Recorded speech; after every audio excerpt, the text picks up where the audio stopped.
ginagawa ninyo. Kailan ba yung kailan? Kailan? Taxpayer ako. Ito ang gawain nyo. Ako nagpapasweldo sa inyo. Ako nagpapasweldo sa inyo.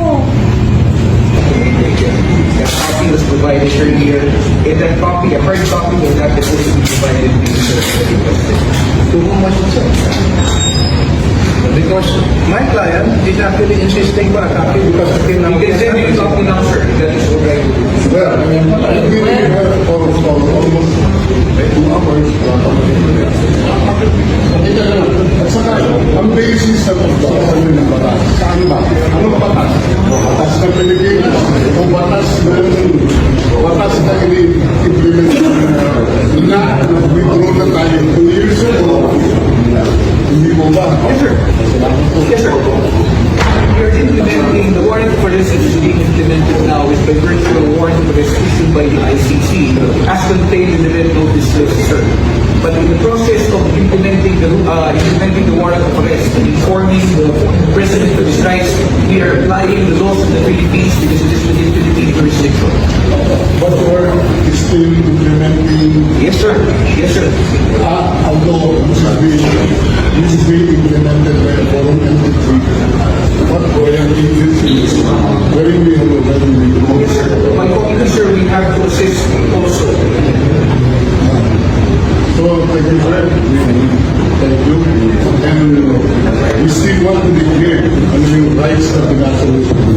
Salamat po. Yung rights ba ng Pilipinas, o rights ba ng Pilipino, o rights ba ng whatever rights. Those are the Miranda rights, sir, under our laws. That was read by Brigadier General Nicole, sir. As the Miranda rights being adopted by the Convention. It doesn't necessarily have to be, sir. Hindi ko masyado ito ko. Sir,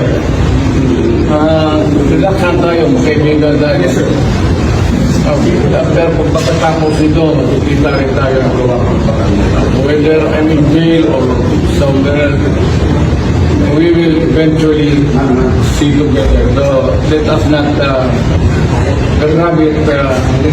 Anong gusto lang malaman? Kasi, siyempre, I am a Filipino citizen. Galing ko lang sa labas, bakasyon. At ito ang nangyari sa akin. So, ang first is, what is the basis for my arrest if I am being arrested now for detention?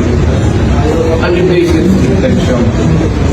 So, what is the law and what is the crime that I committed? Can I also answer, Mr. Former President, sir? Yes, sir.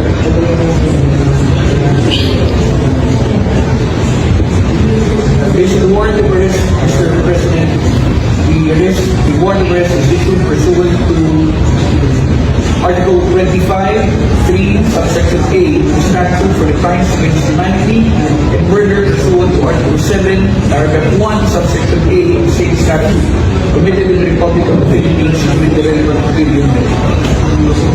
That is the one that is mentioned, Mr. President, in the warrant of arrest. Ano man, simple yung hindi natin yung Yes, sir. we want to exercise our option.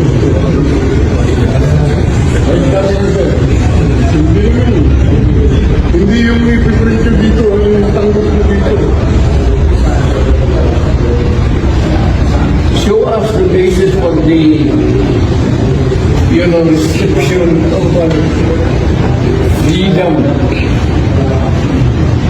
in Sunday. Buhay to zero. Buhay to zero. Pabili na lang namin ng mga gamot na kailangan. Dati rin, walang gamot. 80 years old. Paano na? Dati pinasama niya yung doktor niya. This is a police operation. Ito na ba siya? Ulitin natin ulit siya. Sandali mo na. Back to square one. The year is saying, I place the former president under arrest. Dahil matanda na. Kailangan si Jen. And I do believe that he has to submit to me. Attorney. Okay? Now, We are now taking for